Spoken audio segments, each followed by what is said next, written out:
Hello दोस्तों, एक बार फिर से वेलकम है आपका इंडियन पिटारा पर। आज जो वीडियो आपके सामने पेश है ये एनसीईआरटी की जो 11वीं क्लास के लिए बुक है अंग्रेज़ी की स्नैपशॉट्स, उससे लिया हुआ ड्रामा है। और ड्रामे का टाइटल है मदर्स डे, एक माँ का दिन। तो इस ड्रामे में 5 कैरेक्टर्स हैं जिससे जिनकी बातचीत आप सुनते हैं। पहले इसमें मिसेस पियर्सन है। मिसेस पियर्सन जो है वो एक डरी हुई, सहमी हुई एक हाउसवाइफ हैं जिनके बच्चे बड़े हो चुके हैं, लेकिन फिर भी घर का काम काज जो है सारा का सारा इन्हें ही करना पड़ता है।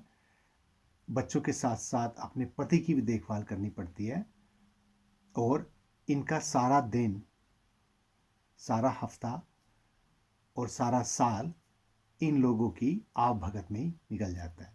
उसके बाद दूसरा कैरेक्टर है मिसेस फिट्स जेराल्ड का। फिट्स जेराल्ड जो है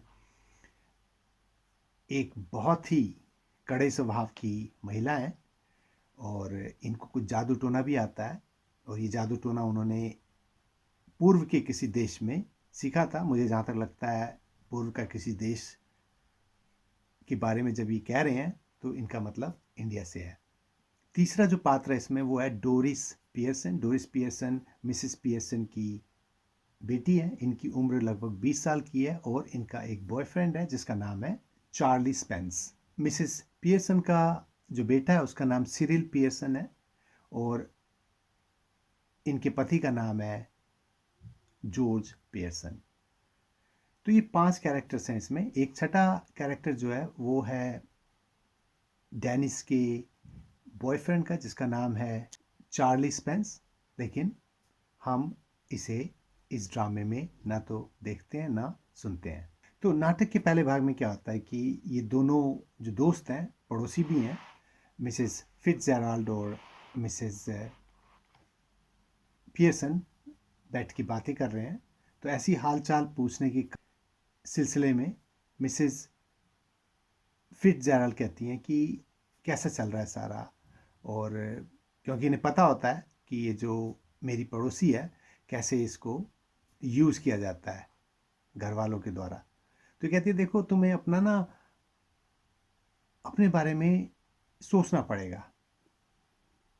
इन्हें बता दो कि ऐसा रोज़ रोज़ नहीं चल सकता। जैसे तुम इनके लिए काम करती हो, सारी इनकी आप भगत करती हो और बदले में तुम्हें मिलता क्या है। तो ये कहती है नहीं, ऐसे ही कैसे होगा, क्योंकि सहमी हुई महिला है, थोड़ी थोड़ी दबी हुई है, थोड़ी बहुत ज़्यादा शिष्ट है। तो कहती है ऐसा कैसे होगा, बच्चे हैं, घर वाला है, ऐसे करके। तो कहती है नहीं नहीं नहीं, ऐसा करती रहेगी तो ये तुझे और तंग करेंगे, तेरे से और ज़्यादा काम करवाएंगे। अब तूने बहुत साल हो गया ऐसे करते हुए, अब जो है तुझे इस बात को अलविदा कह देना चाहिए। अब इनकी सेवा ऐसे मत कर जैसे मतलब इनके हाथ पांव ही नहीं है। और फिर वो कहती है अच्छा ऐसा करते हैं, आज हम एक दूसरे को बदल लेते हैं, मैं तू बन जाती हूँ और तू मैं बन जा। तो मिसेस पियर्सन कहती है ये कैसे पॉसिबल है। तो कहती पॉसिबल बिल्कुल है, ऐसा कर, मुझे तू अपना हाथ दे। तो फिर वो हाथ दे के कोई मंत्र पढ़ती है और थोड़ी देर में क्या होता है कि जो है आत्माएं इनकी बदल जाती हैं। मिसेस फिट्स जेराल्ड जो है मिसेस पियर्सन बन जाती है और मिसेस पियर्सन जो है मिसेस फिट्स जेराल्ड बन जाती है। शरीर वही रहता है, देखने में वो एक जैसे ही लगते हैं जैसे पहले थे, लेकिन इनका स्वभाव चेंज हो जाता है। तो मिसेस पियर्सन में मिसेस फिट्स जेराल्ड की आत्मा आ जाती है और मिसेस फिट्स जेराल्ड में मिसेस पियर्सन की आत्मा आ जाती है। तो जो पहले दबंग थी, जो पहले बहुत कड़े स्वभाव की थी मिसेस फिट्स जेराल्ड, वो अब मिसेस पियर्सन के शरीर में आके मिसेस पियर्सन का स्वभाव बन जाती है। और मिसेस पियर्सन का जो शिष्ट और सीधा साधा जो स्वभाव होता है वो मिसेस फिट्जजेराल्ड के शरीर में आ जाती है। तो इस तरह से परिवर्तन हो जाता है। उसके बाद मिसेस पियर्सन अपने घर जाती है। घर जाती हैं तो थोड़ी देर बाद इनकी बेटी आती है और बेटी कहती है क्यों, खाना तैयार है कि नहीं है। तो वो कहती है खाना तो तैयार नहीं है आज। वो कहती है मेरे कपड़े प्रेस हुए नहीं हुए। वो कहती है नहीं, कपड़े भी प्रेस नहीं हुए तुम्हारे। तो कहती है क्यों, क्यों नहीं किया तुमने। तो कहती है बस मन नहीं माना मेरा करने के लिए, तो आज किया नहीं मैंने। तो कहती है तुमने ही तो कहा था मैं कर दूंगी। मैंने कहा हाँ मैंने कहा था लेकिन मैंने किया नहीं।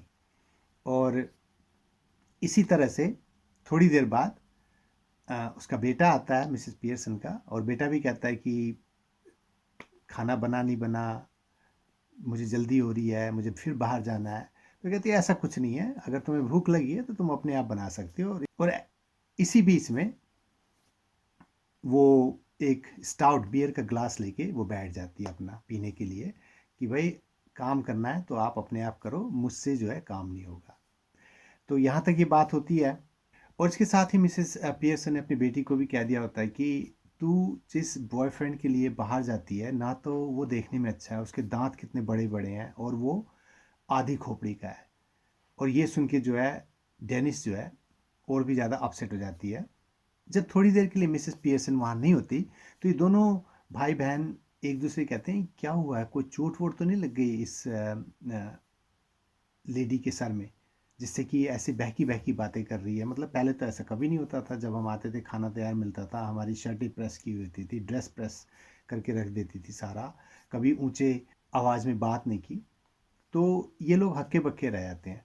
उसके थोड़ी देर बाद मिसेस पियर्सन का पति आता है, जॉर्ज। और जॉर्ज भी इसी अंदाज में बात करता है कि मुझे जो है आज बाहर जाना है, मेरे लिए खाना मत बनाना। तो वो कहती है अच्छी बात है, मैंने तो बनाया ही नहीं पहले से। तो वो कहता है खाना क्यों नहीं बनाया? तो कहती है एक बार बता, जब तुझे खाना ही नहीं है तो फिर खाना मैंने बनाया नहीं बनाया उससे क्या फ़र्क पड़ता है? तो इस तरह से जो है आर्ग्यूमेंट होने लगती है। और वो कहती है तू हर शाम को जो बाहर चला जाता है, वो स्नूकर जो बिलियर्ड्स का जो गेम होता है वो खेलने के लिए, तो तुझे पता है वहाँ पे लोग तेरी कितनी खिल्ली उड़ाते हैं? कहता है ऐसी कोई बात नहीं, कोई मेरी खिल्ली नहीं उड़ाता। तो कहती है तुझे ऐसा लग रहा होगा, लेकिन तेरी पीठ पीछे वो कहते हैं ये कितना मोटा है, ये कितना भद्दा है, ये आधे दिमाग का है। तो ये सुन के जो पति होता है वो कहता है ऐसा हो ही नहीं सकता। और बाद में ये जब बात बेटे के सामने पूछी जाती है तो बेटा कहता है नहीं डैड, ये बात तो है, वो तुम्हें अच्छी तरह से ट्रीट नहीं करते, वो तुम्हारे पीठ पीछे तुम्हारी बुराइयां करते हैं। तो यहाँ तक बात होती है। और इसके बाद जो है ये हो रहा होता है, और धीरे धीरे क्या होता है कि घर के जो मेंबर्स होते हैं उन्हें पता चल जाता है कि ये जो हमारी माँ है या जो ये बीवी है, अब ये पहले जैसी नहीं रही। अब ऐसा नहीं होगा कि हम ऑर्डर करेंगे आके और ये हर चीज़ हमारे लिए तैयार रखेगी। और क्योंकि मिसेस पियर्सन ने ऐसी कोई भी बात नहीं कही होती जो कि गलत हो। मिसेस पियर्सन ने सिर्फ इतना कहा होता है कि तुम्हें जल्दी है तो तुम अपना काम खुद किया करो, और मुझसे जो है एक्सपेक्टेशन मत रखा करो कि मैं तुम्हारे सारे काम कर दूंगी। क्योंकि अगर तुम ऑफिस में 8 घंटे लगा के आती हो या आते हो, तो मैं भी घर में मतलब सारा दिन काम करके ही निकालती हूँ। मैं भी ऐसी नहीं हूँ कि कोई खाली बैठी रहती हूँ, और आज के बाद मैं ऐसा नहीं करूँगी। और उसके थोड़ी देर बाद जो है मिसेस फिट्स जेराल्ड वहाँ पे आ जाती हैं और कहती हैं चलो सब ठीक ठाक है, इधर उधर है की बातें होती हैं। और बच्चों को और पति को कहती हैं कि चलो यहाँ से आप लोग जाओ, हमें कोई काम है। और फिर वो अपनी आत्माएं चेंज कर लेती हैं, अपनी आत्माएं चेंज कर लेती हैं। और उसके बाद मिसेस फिट्स जेराल्ड अपने रूप में आ जाती है, अपने स्वभाव में आ जाती है, और मिसेस पियर्सन अपने रूप में अपने स्वभाव में आ जाती है। और इस तरह इस ड्रामे का अंत होता है। तो इस तरह इस ड्रामे में ये दिखाया गया है कि एक जो माँ है या बीवी है, वो बिना वेतन के अगर घर पे काम कर रही है तो उसे ऐसा नहीं करना चाहिए। वो ऐसा काम तभी करे जब उसे उसके काम में हाथ बटाने वाले लोग हों, उसके काम के लिए उसे थैंक यू बोलने वाले लोग हों, और एप्रिशिएशन करने वाले लोग हों। अगर ऐसा है, घर में सब मिलजुल के काम करते हैं, अप्रिशिएट करते हैं एक दूसरे के काम को, तो ठीक है। वरना ये बिना तनख्वाह के 24 घंटे की जिम्मेवारी किसी एक व्यक्ति के ऊपर नहीं है एक परिवार में।